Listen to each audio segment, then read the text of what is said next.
Hi, Ben. Hi, Carl. I love that nobody's gonna know what we're laughing about. It's so good. It's so inappropriate. How are you today, Carl? I'm good. Things just got real weird right before we started, and just be thankful you didn't have to hear it. No, I'm good. Yeah, it's a good day. It's a really good day, and it's an even better day now that I'm here with you. Same. Likewise. Thanks, Carl. Thanks for being a part of the show. Of course, of course. How are you? I'm doing good. All things considered. We are, trekking along. Has anything changed dramatically in the past hour since we recorded the last episode? Now you're giving away how the sausage is made. I know. Efficiency. It's Our turning listeners like efficiency. It's officially turning into Candid Sonics instead of Secret Sonics. This is you can't steal my stupid dad jokes that I say off camera. Totally just ripped that off of you. Totally. You know what? You can have that one. No. This is yours. Carl, this is yours. Okay. Well, Carl, today, for our second conversation, we talked about having a chat about simplicity / minimalism as an audio engineer, or in the studio, or in the world of production, however you want to phrase it. And this is kind of like a bit of a thought experiment. This might go in interesting places, but let's talk about ways that we try to keep a minimalist approach to things and how that helps us. Does that sound like a cool, or maybe too weird, but kind of interesting sort of podcast episode? I think it'll be cool and weird. So let's do it. Do you have a specific? I mean, this was your idea initially that I'm super down with, but I'm curious what sparked this idea. I don't know how I came up with this idea. It evades me, but I think the thing that I was thinking about most was, in the approach to mixing, just like less is more, and people get so caught up in plugins and gear and in all kinds of things. And I think that there's also like a place to do that and get caught up with gear and caught up with things and learn things. But I think when you're working on a mix and when you're just trying to like do good work quickly, it's just about like extension of yourself, and the less things in your way, the better. And I think also, like, in a mix, sometimes too many plugins could just cause too much bananas to happen, and you can like ruin things so quickly. And so, yeah, Carl is so geared to talk right now for people listening. Yes. And so, like, I just think like less is more. And so, like, whether it's the toolkit that you're using to make your mix, whether it's the amount of plugins and processes you're using in your chain, whether it's, just how many things are between you and your speakers, that kind of a thing. That's kind of Zen in the art of minimal mixing. That's my pitch. What do you think? I want to propose an opposite viewpoint. The maximalist. No, still minimalist, but in a very different way than you presented. Okay, go on. I agree that less is more. However, that often in the conversation of mixing, like in the context of mixing, that usually means less tracks, less plugins, right? But what about the perspective of each plugin doing less?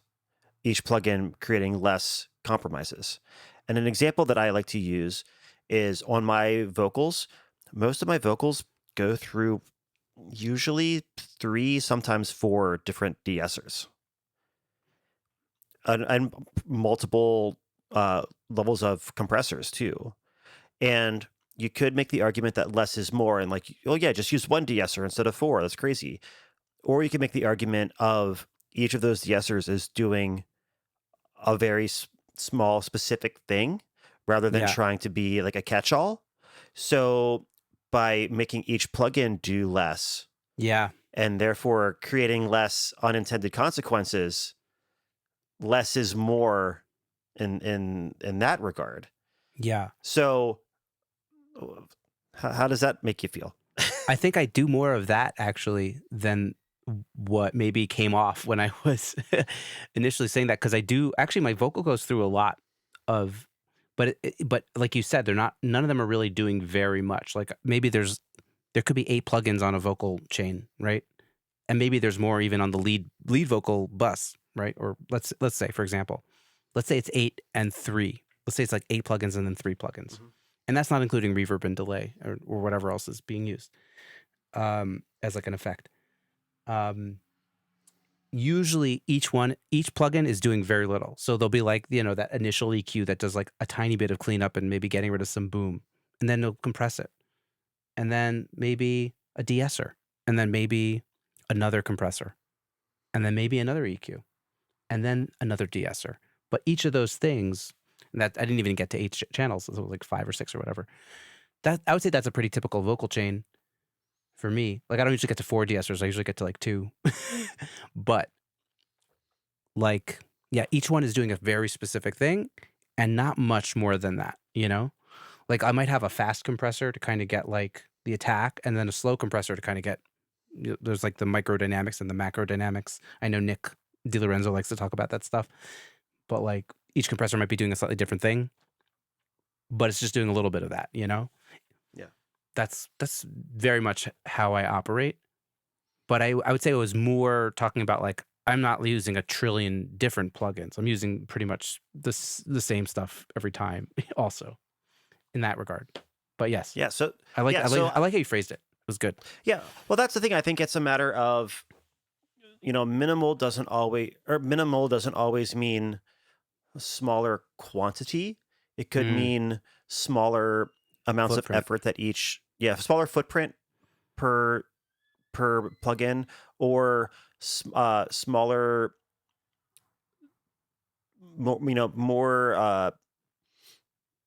more bang for your buck, like toolkit. Maybe you're using like, there's 2 EQs that you go for, one that you like when it adds color, and one that you like how it fixes, things that you're trying to fix in a track with your EQ. And yeah, sometimes we'll go outside of those, but I'd say it's probably, you could say it's like 80-20, the 20% of your plugins are going to do 80% of the work, but it's probably even more drastic than that. Yeah.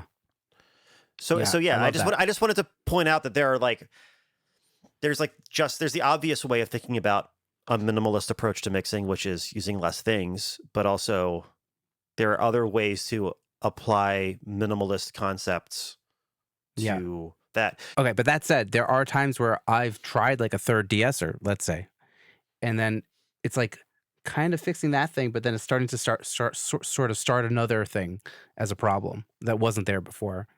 And sometimes when you're using too many plugins, and this is actually the number of plugins, then things you're starting to lose your gains, right? Like you start to actually go backwards in time as that track of audio becomes more and more digitally signal processed, so to speak. So I think there is a place where you need to kind of turn things on and off, and kind of really see if that zoom in, zoom out, like we talked about in the previous episode, to just see that this is actually helping, because I think people are just so used to putting things on that you have to kind of take a second and think about, is this addition actually adding to the mix, or is it like starting to subtract from the raw material that was given to me? So another way to apply minimalism in a mix,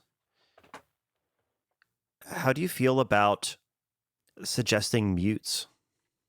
Yeah.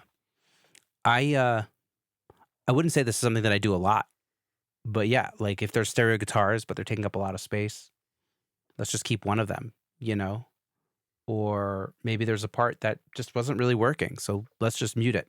I think you have to have conversations with artists / producers when you do that kind of thing. But yes, it's interesting because like this is like a phenomenon I've noticed is like usually tracks that sound the biggest have the least amount of instruments in them. You know, like if you have like a really big kick, a really big snare, a bass, and like a synth, you're gonna have a massive sounding song. And a lot of like, it's not just noob producers, because I do this too, and a lot of people do this. It depends on the genre and what you're going for, but like people just like pack so much shit in to the point where they're just like there isn't room anymore for any individual instrument to have any particular depth or bigness to it. So like I think about this one mix I did a lot of like I've talked about, I've referenced it, and I won't say what the mix is, but like there this band had like, you know, they wanted everything sounding warm, and there were cellos and acoustic guitars and like a bass that was very you know, warm and low MIDI, and like you just can't get it all in there, you know, and like and then you kind of have lost a lot of the bigness you might have been hoping for by just trying to squeeze so much in there. So like yeah, I'm with you. Yeah. So in that sense, there's like the minimalism of, or like trying to minimize the number of The arrangement. unnecessary things in the arrangement in that frequency range. And I would say, like, what I was thinking is there are some times where something can still sound gigantic, even if there are a lot of instruments happening, but the thing that they're playing is simple. And an example that I always use is the Black Keys song "Gold on the Ceiling." If you listen to it, that main like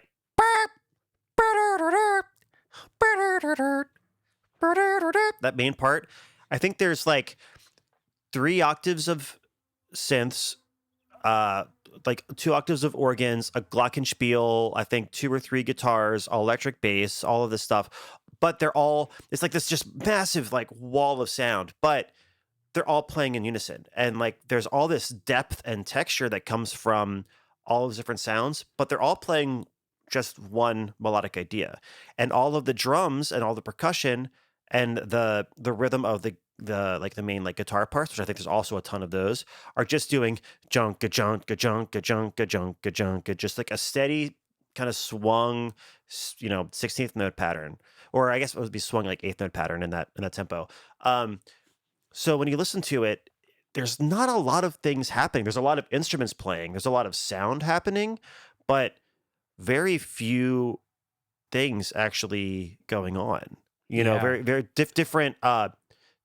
There's a lot of things working together to play a single role, and I think when a lot of like the, you know, you're saying like noob producers, a lot of times what happens is they'll feel like a section isn't full enough, so they'll add a new thing. Yeah. But it's not just a new texture or a new it, rather than like reinforcing an existing rhythmic pattern or reinforcing an existing pad, they're adding like a part that's also a new melodic part or a new rhythmic Right. part, or a, you know, there, it's not like a textural deepening, it's just like adding another new thing. Right. And that's, I think, the big difference. If anybody, you know, that's probably the biggest takeaway for me, like in general, that I try to get my students and my friends to get is like, if you're going to be adding stuff, you can, there's always room to like add more texture, but there's very rarely more room to add more rhythm. Mm. And you can when you have like a bunch of percussion layers, and especially in electronic music producers are like notoriously bad at just like layering way too many competing things. Yeah. And then when you listen to the ones that are like really making waves and like really impacting and influencing people, you realize how simple a lot of it is. And a lot of the depth and character comes from the variation in those sounds, but like there's usually not actually as much going on as as it might seem. Yeah. I love that. And I love your little like rhythmic, you know, because you're a drummer, like you're more in tune with like even rhythmic things than I am as a bass player. But I would say that also texturally you have to be careful, because I think the classic idea is a kick drum, right? Like if you have too many kick drums, you can start to have some weird phase issues. Whereas if you just found the right sample for that kick drum and used one sample and it was perfectly phase aligned, that would have a lot more impact. And so I think a lot of times when let's say quote unquote noob producers are or adding a texture, it's because the initial sound source wasn't so good. And I know that I've been guilty of this, in the past of like, oh, well, I don't really like this keyboard sound, but if I add this keyboard sound and then we have two keyboard sounds together and they're playing the same thing, you're kind of like band-aiding rather than finding a better sample or a better source. Uh, Yeah. but that's more of a production thing, I think, than a mixing thing. I mean, not for me. I think because I've said before, for most of my mixing clients, I do take on an additional production role, even in small amounts, and that's something that I do very regularly. And again, like I'm having these conversations with the artist. I'm not just like doing it and not telling them. Like they want me to do those kind of things, like swapping out kick samples and snare samples, and like adding reinforcement layers because it's not quite hitting the way that the vision is calling for.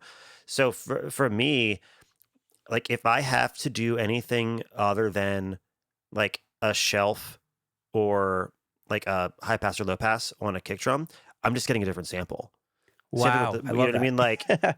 it's like Amazing. I'm not going to EQ, especially. Well, again, I'm working in primarily electronic music, so like it's a very different story if I was dealing with like live recorded drums all the time. But like every kick or snare that you get on Splice or wherever, it's gonna be super hyped up. It's gonna have like a lot of body, a lot of punch, a lot of top end, a lot of smack. A lot of all Totally. the things. So Totally. like all the things that most like live recorded kick drums don't have, right? So Yeah. if it's something that takes me more than just like a simple like Boost. shelf or yeah, like a shelf of some sort, and usually it's cutting, it's usually me getting rid of too much click or too much sub. If I have to do more than just that, it's It's the I don't wrong know, sample. splice. It's the wrong sample. I mean, I'm gonna look it up right now. If I type in kick in Splice, there are 192,093 results as of the taping of this. I It was has going to go probably for gone like up 5 since then. trillion, but sure. Close, close. Yeah. But yeah, Amazing. so like there's gonna be a better sound out there for what I need, and that's gonna again cause less unintended consequences.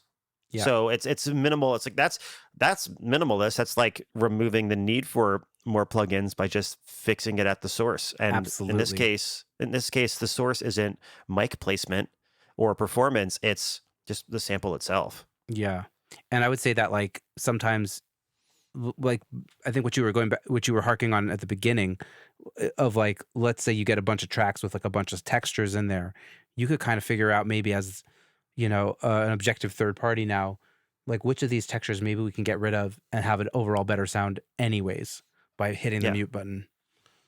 Oh yeah. And which of the textures is making this moment better or making this moment, you know, it, which of the textures is supporting this moment versus which of the textures is distracting you from the moment. Yeah. And my question earlier about, muting things, it doesn't have to be for the entirety of the song. It can be even just little simple things as if there's a moment before a big chorus and I want the air to suck out of the room and I automate the volume of all of the reverb sends to dry up for that quarter note. Like I'm minimizing the number of things happening in that section to create an even bigger contrast for when the downbeat comes in and kicks you in the teeth. Yeah. Love it. Arrangement. Everything is arrangement. What was I going to say? I think I remember why I thought about this topic, and I think it was because I was like, "Yeah, we should give like people like a rig rundown and like what are we actually like mixing with, And you Yeah. were like, I don't know, monitors, computer, like headphones or speakers, like that's Yeah. it. And I was like, okay, so really we're keeping it minimal. Maybe we could just kind of tell people like how minimal we try to keep it in terms of like just like physical things that we use to work. Yeah. I mean, I think that's the beautiful thing about doing what I do and doing what I do, how I do it, right? Hmm. Being a remote mix engineer, not doing tracking, not doing live band productions, not doing Atmos, or whatever, like not doing Foley for film, like all the things that I could be doing, but I'm Right. I'm not. And I think that's the beautiful thing is the nature of what I do The niching down is a incur minimalism, right? Like just that, yeah. in and of itself. But what I do like is it I don't want to say like it benefits from minimalism, but it definitely enables minimalism. Whereas if my main thing was tracking, especially like orchestra tracking or something, then I would need a lot more stuff. I would need a much bigger toolbox than what I need to do here. A much bigger like physical toolbox of things.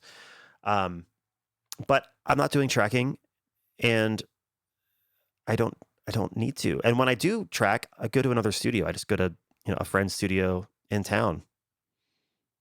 I can let everybody else collect gear. I can Yeah. just pay them a couple bucks to use it. Amazing. And so what you just have like monitors, a computer, and some plugins, and you're good to go. Interface, yeah, yeah, Interface. yeah. I mean, like I've been doing weirdly enough. Like I don't care if anybody like thinks this is not a good thing, but like I've been doing mixes in these Sennheiser HD 280s and getting things approved, and they sound great, and they sound better than my old mixes that I did on monitors. Really? So you're Yeah, fully in headphones now. I'm not fully, but I'm just saying like sometimes I do them in my headphones and like with SonarWorks, and they're great. It works, and then like they sound. I'm really proud of those mixes. Yeah. So it's not. It doesn't. It doesn't need to be. I'm trying to think of how to phrase this in a way that isn't going to offend people. But like some people don't go as minimalist as they could or should because they feel like they have to keep up appearances. Mm-hmm. And that's why my website, I have no gear on my website. I have no pictures of gear. Just that's not why people hire me, Right. Yeah. and I don't have any You're holdups not about trying that. to attract people that are just looking for gear. That's not what you're going Yeah. for. Yeah. And that's not necessarily a bad. I'm not saying that that's objectively a bad thing. I'm just saying like for me, for what I do and for what I'm passionate about, like that's not what would attract the people that I want to work with. So by me, yeah, you said about like niching down.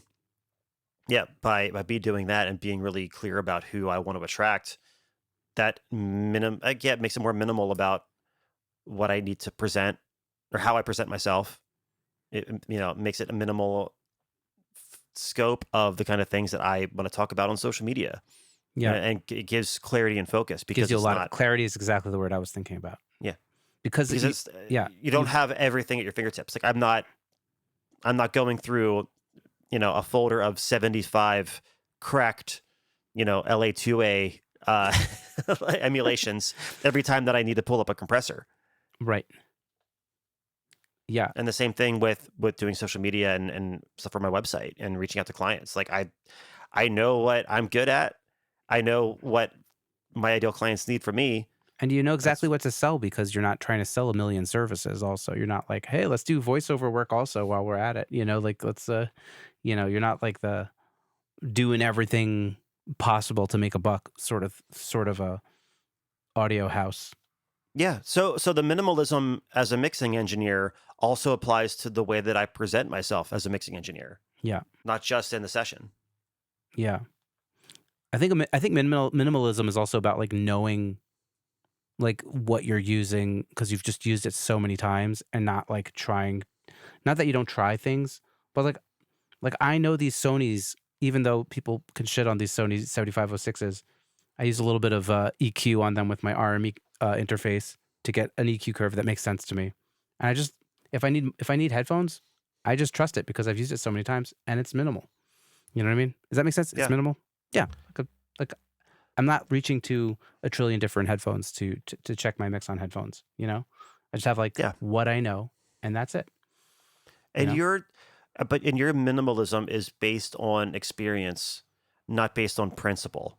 Because I feel like there is a distinction there. Because there are some people that are minimalists by principle, not by I think I've always taken yeah. a minimalist approach. Like, okay, like you could shit on me because I really don't have enough experience with analog gear, but I think I've always kind of I've made conscious decision to not go into that territory Mhm. because like on purpose. Like so, like I know until you use it, you don't know. But like I've always been in the box for mixing.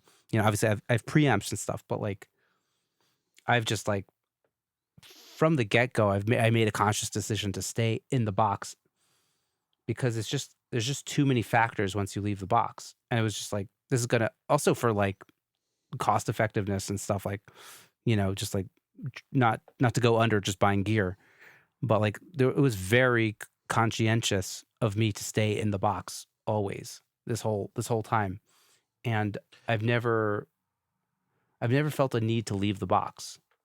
I've always felt like I'm good in the box, and obviously I grow with as technology gets better, I could do more in the box.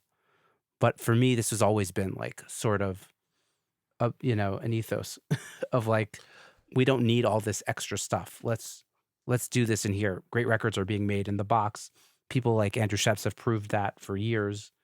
So like, what else do you need to do? Let's just make this work.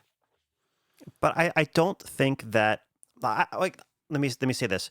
I would still make a distinction between what you're saying versus what I was saying about people that are minimalists out of principle, or maybe be a better way would be out of spite. Because Mm, I'm not out of you're spite. No. you're not out of spite. You're using what you use because it's practical and it works for you, and you're familiar with it, and it gets a good result. I'm saying like you're not consciously looking at your plugin folder and say, I only want one EQ. You know what I mean? Like you're not doing it like you're not, you don't have extra stuff, but you're not intentionally trying to constrain yourself beyond Do you try to that. constrain yourself? No. That's We're not I really don't have the minimalists. energy. I have two But if kids. I have I have stuff, two kids and a wife. They do enough constraining. yeah, it's exactly. But if there's gear that I don't use, I will get rid of it. Not everything, but a lot of things. And like, I sold the drum set because I was never using it. I wasn't recording it. I was like, okay, this stage of my life of having a drum set and sometimes recording a drum set is over. Mhm. I got rid of it. I was never. I wanted to extend my wife's maternity leave, so I sold my upright bass. And like the story of me bringing this bass to Israel is a whole story for another time, and like how much heart and soul and heartache went into everything revolving my upright bass and me trying to become an upright bass player at the end of high school and all these things. And I just said, you know what? I don't play this bass. Maybe I'll get into upright bass when I'm in my 50s, when the kids are older. Like until then, it's just sitting around and it's massive, and we need the money to extend my wife's maternity leave. Let's get rid of it. So like I definitely am for getting rid of stuff if you're not using it. I think that people hold on to stuff that they don't need to hold on to, and you could put your money towards better things. So there's a bit of that in there for me, but it's not like it's not a full ethos. You know what I mean? It's not like a full. It's not against the odds. This is what I do. I'm getting rid of everything but the Pro Q, and like all pull tech EQs can go to hell. I am not Yeah. there. Well, I think there's also, if you want to talk about like the spite, there's also, quite a few people that will only use out of the box things and they don't want to use anything digital.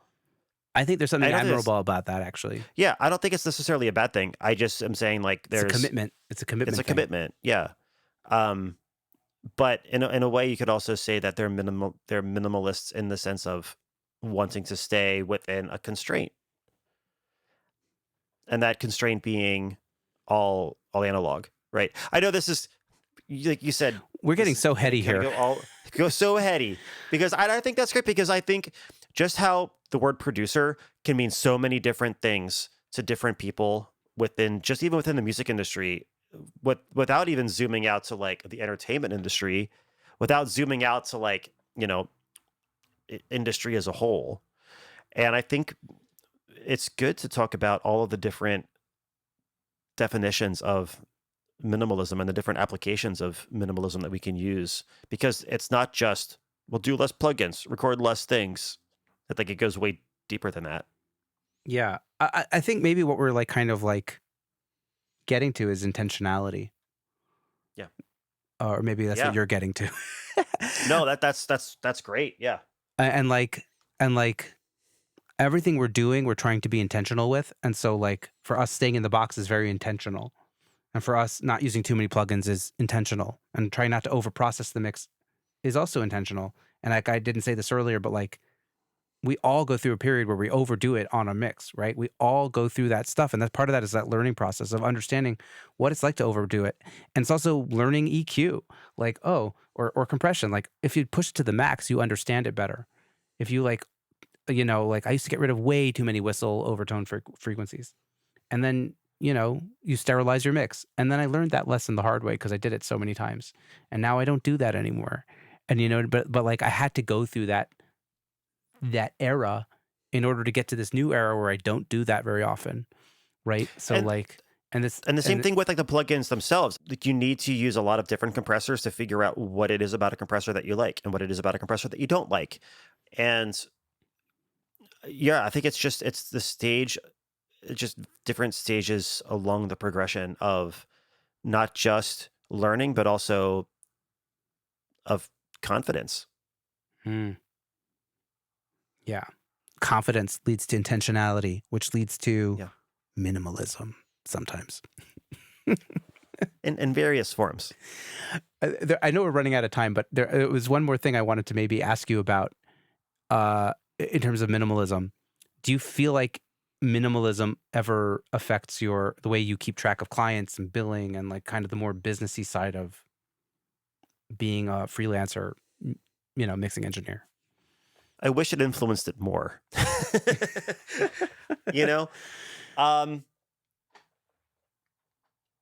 I think it does. I think it does in the sense of when I find something that works for me, like how I've been using Trello for years and you've been using Notion for years. Yeah. Well, I'm using Trello also now for some things. Actually, I still use Notion for other things. Yeah. We'll get into that in another episode. Yeah. After the AI episode, because we need to do that. The AI episode will happen. You owe me an AI episode. But when there are things like that, that are simple and repeatable and systematized, then yes, I'd say that would be where the minimalism comes in. But at the same time, I'm always trying new things. I'm always experimenting and figuring out how to do it better. And not just, I don't mean like, how can I keep track of my, file deliverables better? It's like, how can I make the user experience better? And how can I shape the things that are going on behind the scenes in a way that helps to enable those changes? So it's minimalism, but it's minimalism with a shifting footprint. Does that make sense? Is that a thing? I'm not sure. Maybe you can. I mean, so it's like what? So like elaborate with the bit. So I'd say like it's yes, I try to keep things minimal, but I'm always trying to find things that I could maybe replace an element, and like what is included in my like minimalist approach might change and morph. Right. So like it's always you're not committed to the specific path. It evolves. Yeah, the path evolves, and how I apply minimalism evolves. Yeah. I think at the end of the day, we're both of us are not really minimalists. We're just intentionalists. And sometimes minimalism makes sense in that intentionality. I like that. The intentionalist. That sounded very smart. Yeah, that sounded smart, and you made me sound smart. Just riffing Yeah, here. I like that. Yeah, the Intentionalists podcast. Yeah, the Intentional Mixing podcast. Yeah, I think having like a consistent way of sharing files and like clients get used to using those systems. Like for me, FilePass is great for mixing, and like people get used to it and they know how to put their revisions or whatever. It keeps things in the same place. It keeps it simple and minimal for the artist, and it also keeps it simple and minimal for me because I know where I'm sharing that file and I know where it's going. And kind of organizing is also part of that. Like, oh, I know what mix one is going to be versus like, like I have like I'll go up a number if it's like on a different day. If it's on the same day, then it'll be like a point one or point two or whatever. Like all these things, like I know what to do and like how to deliver the file, and like I would say more of that than, well, it's all intentional, I guess. Yeah, and I think that also frees up brain space because you know what you're going to name the file. You never have to think about it. You just kind of follow the format that you've come up with. So you're not thinking about, oh, what should I name this? It's just like, okay, like for me, it's like artist name underscore song title underscore and then whatever the name is. Or like if I'm printing mixed stems, it's always like artist name underscore song title underscore BPM underscore stem name. And I don't have to think about it. I don't have to try to think of, oh, what cool name should I call this? It's just easy, and it's minimizing the number of things that I have to think about that are not creative. Right. Nobody wants to see the final mix dot five, 0.5 actually final dot master dot Yeah. wave or whatever. And now, okay, so now that we're talking about it, another way that minimalism can be expressed is in delegation. Go on. By, I have somebody like my assistant Ethan usually preps my mixes, and I use Bounce Butler to print mix stems. So I'm minimizing the amount of Tasks. or the scope of my involvement, and really minimizing it down to the things that bring me the most joy, which is the additional production, the actual like creative parts of the mixing, not the file prep. Amazing. So it's minimalism and intentionality, everybody. This has been a fun episode. I think I think we got a little heady, and I think it brought out interesting things from both of us. So yeah. Yeah, and for the record, before we hit record, you did call it was it a plane crash or was it a dumpster fire? Fire dumpster was from an earlier episode. Yeah, Yes. it was gonna be a total fire dumpster. But no, this was weird and good, and weird, but mostly good, but also mostly weird. Yeah. I like it. Well, you know what? We'll let the audience decide, and they can, let us know what they thought about this episode by DMing us and trash talking us or not. I feel like anybody that's still listening will only have nice things to say. Let's hope. And you know why? It's because we love you, and you're great, and you're beautiful, and your snares sound amazing. And thanks for listening. Okay, bye, Ben. Bye, Carl.